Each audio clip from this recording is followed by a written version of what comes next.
Hello नमस्कार दोस्तों, Surendra sir academy में आप सभी का बहुत बहुत स्वागत है। मैं शुक्ला सर।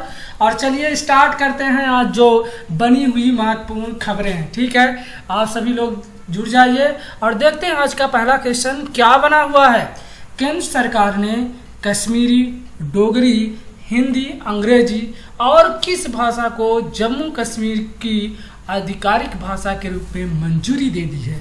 ऑप्शन नंबर ए में उर्दू, ऑप्शन नंबर बी में संस्कृत, ऑप्शन नंबर सी में तमिल, ऑप्शन नंबर डी में कन्नड़। तो इसका आंसर क्या हो जाएगा? उर्दू। आप जानिए इसके बारे में थोड़ा सा डिटेल। केंद्रीय जो मंत्रिमंडल होता है, मतलब जो केंद्रीय परिषद के मंत्रिमंडल होता है, उसमें जो जो मंत्री शामिल होते हैं, तो उन्होंने अभी हाल ही में जम्मू कश्मीर के लिए जो अभी विधेयक लाया था। कौन सा विधेयक लाया? राजभाषा विधेयक लाने की मंजूरी दे दी। इसके तहत उन्होंने उर्दू और अंग्रेजी के अलावा कश्मीरी, डोगरी और हिंदी को भी इस केंद्र शासित प्रदेश की क्या है, आधिकारिक यानी मतलब ऑफिशियल लैंग्वेज की सूची में शामिल किया गया है। कश्मीरी को जम्मू कश्मीर की पहली राजभाषा का दर्जा दिया गया।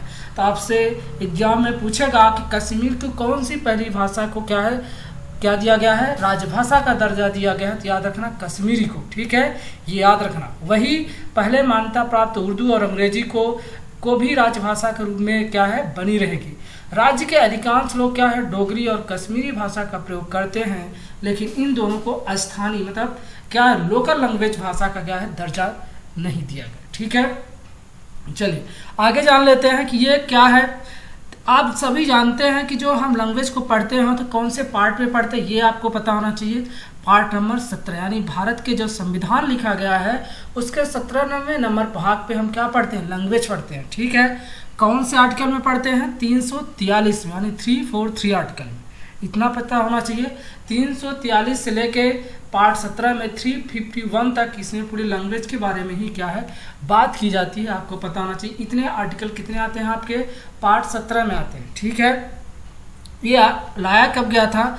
पहली बार इसे यूज जो किया गया था ये 14 सितंबर 1949 में, जो मतलब भारत जब आज़ाद हुआ और उसका संविधान बन के तैयार हुआ तो उसी समय इसको ऐड किया गया था 14 सितंबर 1949 को, कि क्या है कि जो लैंग्वेज होगी उसको भी ये लिए एक आर्टिकल बनाया जाए। फिर इसमें क्या है, संशोधन आते रहे। 1963 में एक्ट में क्या है, संशोधन ला के लैंग्वेज को क्या किया जाने लगा, ऐड किया जाने लगा। ये आपको पता होना चाहिए। और बाकी सब लोगों को पता ही है कि जम्मू कश्मीर इस समय फिलहाल क्या है, भारत का एक केंद्र शासित प्रदेश बना हुआ है। अरे कब से इसे दर्जा मिला है केंद्र शासित प्रदेश का? 31 अक्टूबर 2019 से। इस समय यहाँ के उपराज्यपाल कौन है? मनोज सिन्हा जी बने हैं।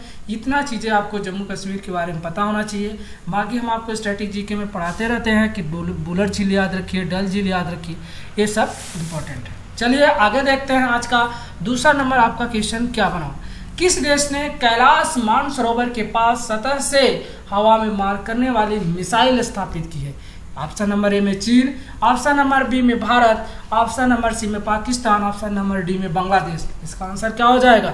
चीन। चीन है कैलाश मानसरोवर के पास जो एक झील है। आप सभी जानते हैं कि जो हमारा कैलाश पर्वत है, हिमालय का जो पार्ट्स ऊपर वाला, भारत में जब आप जाएंगे हिमालय को हम कितने पार्ट्स में पढ़ते हैं? 4 पार्ट्स में डिवाइडेशन है। ठीक है, मतलब 4 पार्ट में बटा हुआ है। उसी कैलाश मानसरोवर के पर्वत के पास एक क्या है, मानसरोवर झील है। तो उसी के साइड में क्या है, मिसाइल का निर्माण किया गया है, जहां वो क्या करेगा, जमीन से हवा में मार करने वाली मिसाइल बना रहा।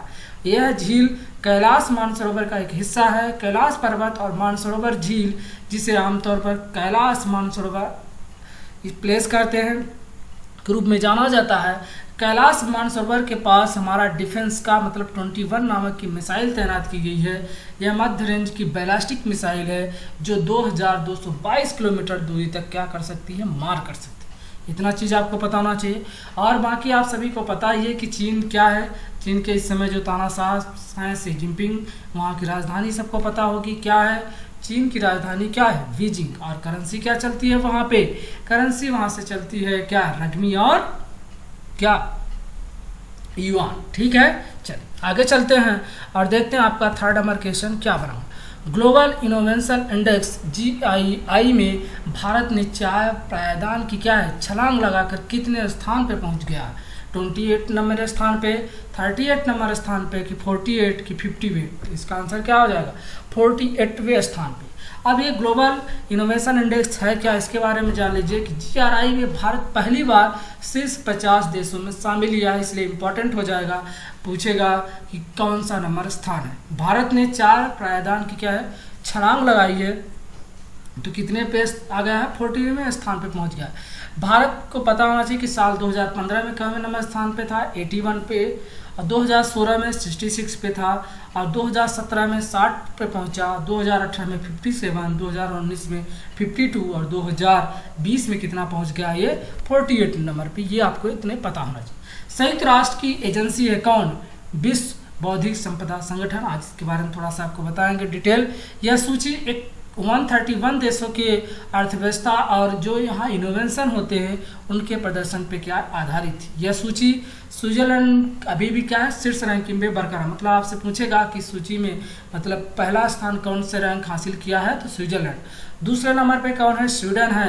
तीसरे नंबर पे अमेरिका है। चौथे नंबर पे ब्रिटेन है। पाँचवें नंबर पे नीदरलैंड्स है और छठवें नंबर पर डेनमार्क है। सातवें नंबर पे फिनलैंड है और आठवें नंबर पे सिंगापुर है और 9वें नंबर पे जर्मनी है और रिपब्लिक ऑफ कोरिया 10वें स्थान पर। रिपब्लिक ऑफ कोरिया का मतलब है दक्षिण कोरिया, ठीक है, इसका मतलब वो है, याद रखिए।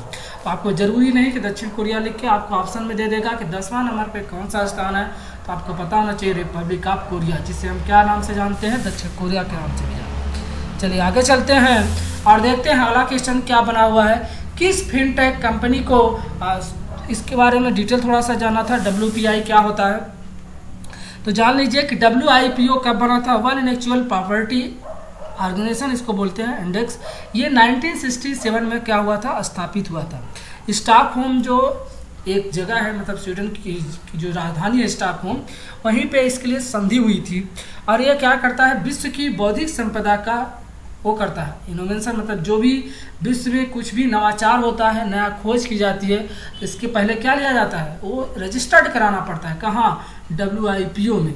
उसके तहत आप इनोवेशन के अगर आपका कोई चीज़ को क्या है कॉपीराइट करता है, मतलब जैसे अभी मान लीजिए कोरोना आया हुआ है, ठीक है ना, आप कोरोना की कोई भी देश नई दवा खरीदेगा तो वो क्या है, WHO के बाद वो जिस भी देश डेवलपमेंट करेगा या जो साइंटिस्ट उसके ऊपर क्या करेंगे, खोज करेंगे, उनका एक रजिस्टर होगा कि इस व्यक्ति फलाना के पास क्या है, इसका कॉपीराइट है, मतलब उसके पास उसके क्या है, उसका खुद का नवाचार है, उसके पास उसका राइट्स है।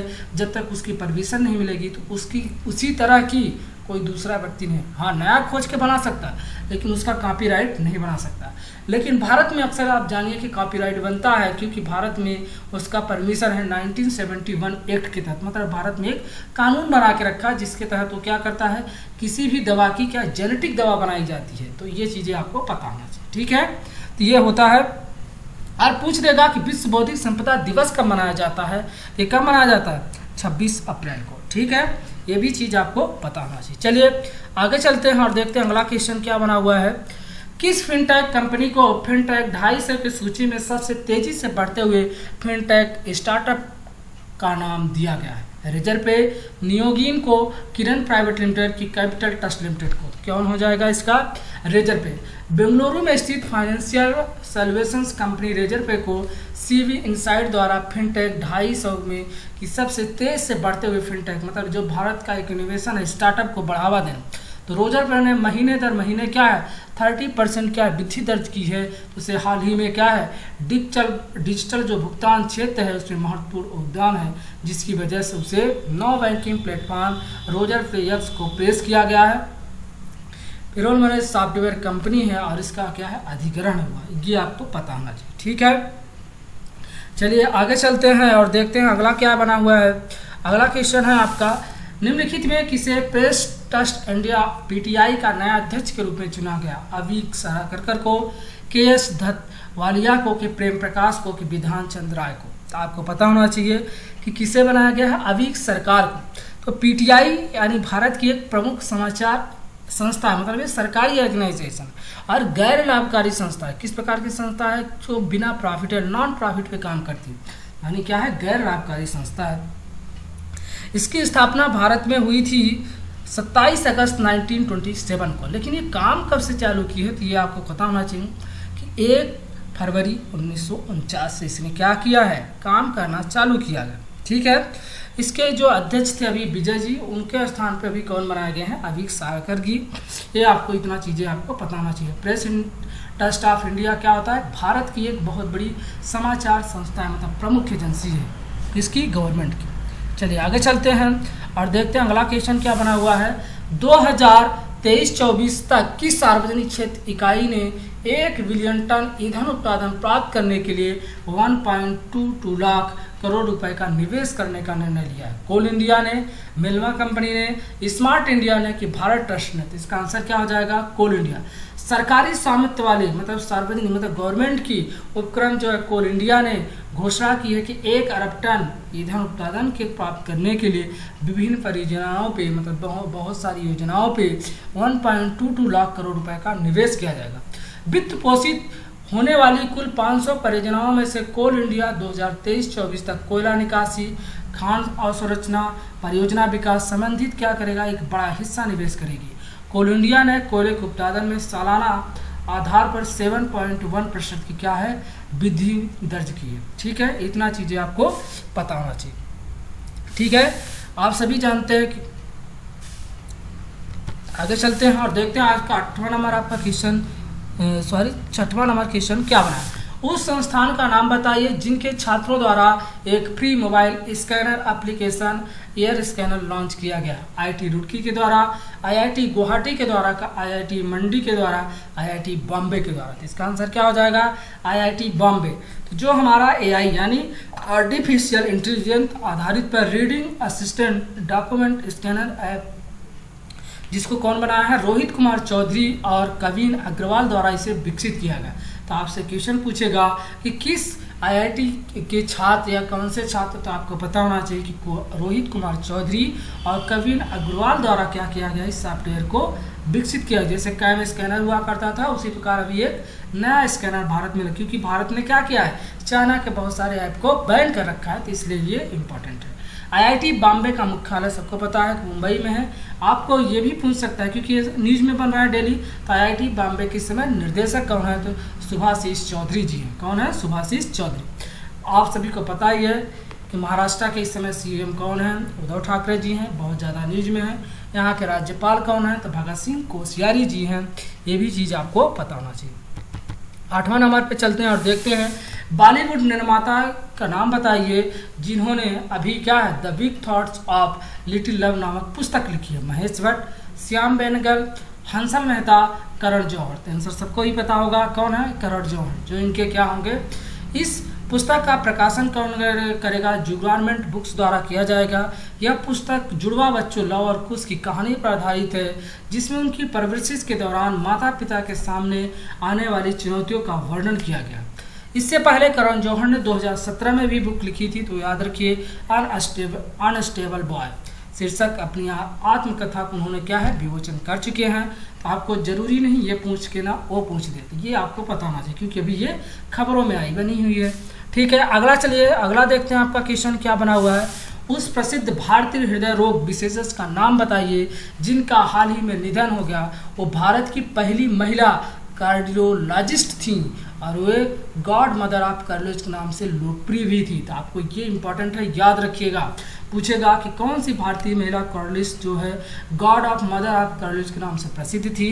ऑप्शन नंबर ए में दिया है डॉक्टर एस पद्मावती, डॉक्टर इंद्रिया हिंदुजा, डॉक्टर शशि वाधवा, डॉक्टर कामिनी येराव। तो इसका आंसर क्या होगा, डॉक्टर एस पद्मावती। ठीक है, प्रसिद्ध हृदय रोगक विशेषज्ञ हैं कौन, डॉक्टर एस पद्मावती का, जिन्होंने 103 वर्ष की एज में कोविड-19 के कारण क्या हुआ, निधन हुआ।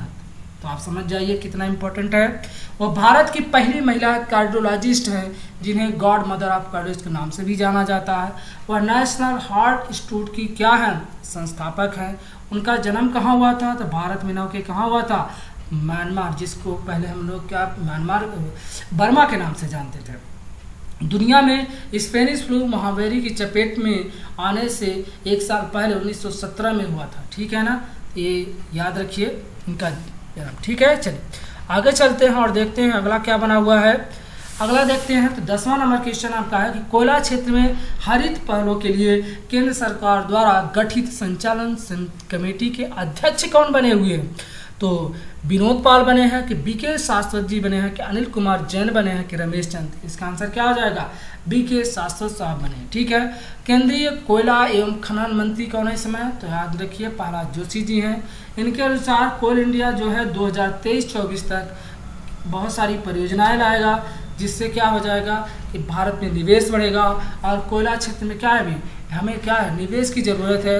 और निवेश के साथ साथ आप सभी जानते हैं कोयला घोटालों का नाम पता होगा, 2G घोटाला वगैरह, क्योंकि बहुत सारे पहले क्या होते थे, कोयला प्राइवेटाइजेशन हुआ करता था, जिससे क्या हुआ था कि ट्रक के ट्रक कोयले आते थे और वो चोरी हो जाते थे और सरकार को पता भी नहीं चलता था। तो इसीलिए अभी इस पैनल को गठित किया गया है। तो याद रखिए बीके शाश्वत द्वारा है, जो क्या है कि कोयला माइंस के लिए जो कोल इंडस्ट्रीज है भारत की, उसको अच्छे से क्या कर सके, इनोवेशन और उस पर काम किया जाए उसके इंफ्रास्ट्रक्चर में।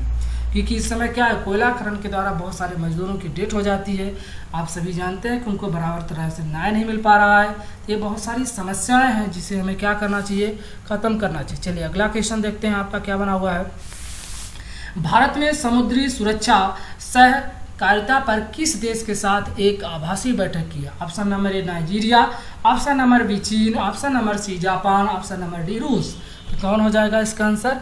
नाइजीरिया। विदेश मंत्री जो है हमारे कौन, एस जयशंकर साहब ने अपनी नाइजीरियाई समक्ष जो उर्वा के साथ इन्होंने क्या एक आभासी बैठक की। इस बैठक के क्या है कि जो हमारी समुद्री सुरक्षा सहयोग के साथ भारत और नाइजीरिया के क्या द्विपक्षीय मतलब बायलैटरल जो हमारे रिलेशन है उनको अच्छा किया जाए।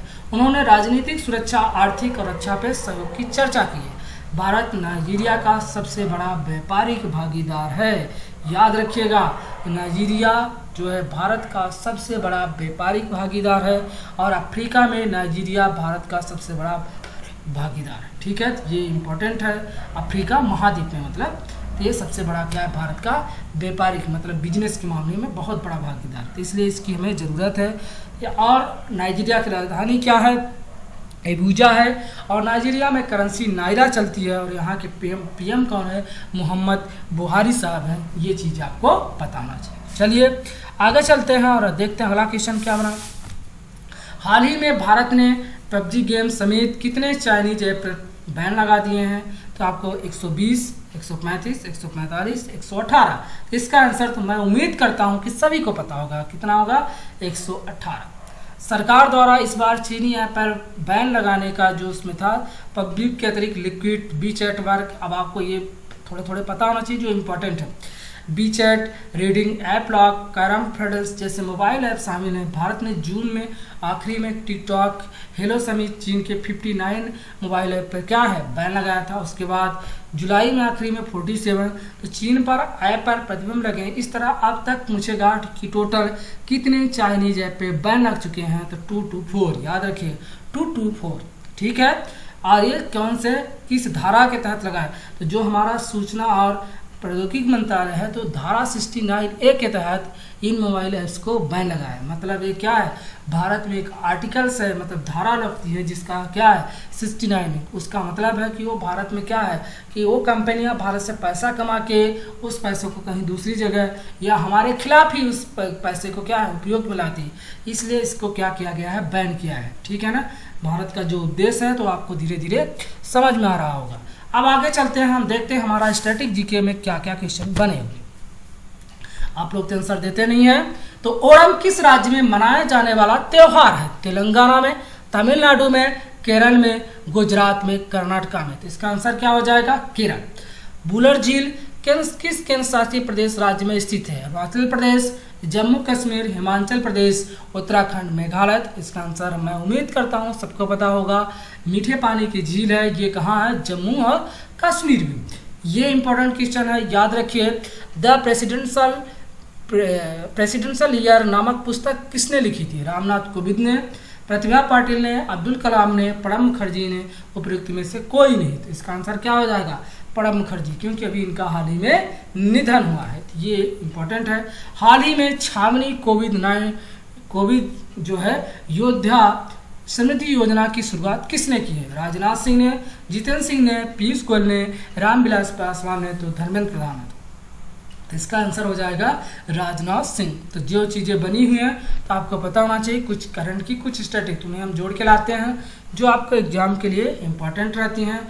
जिन लोगों ने अभी तक चैनल को क्या किया है, सब्सक्राइब ना किया तो सब्सक्राइब कर दीजिए, जिन्होंने लाइक ना किया वो लाइक कर दें, और सभी लोग डेली हमारे साथ जुड़े रहिए। सभी लोग वीडियो को शेयर किया कीजिए और वीडियो ज़रूर देखा कीजिए, क्योंकि अब आने वाले समय में आपके एग्ज़ाम हो सकते हैं, पॉसिबिलिटी बन रही है कि चालू हो जाएंगे। ठीक है, आप लोगों का बहुत बहुत धन्यवाद, थैंक यू।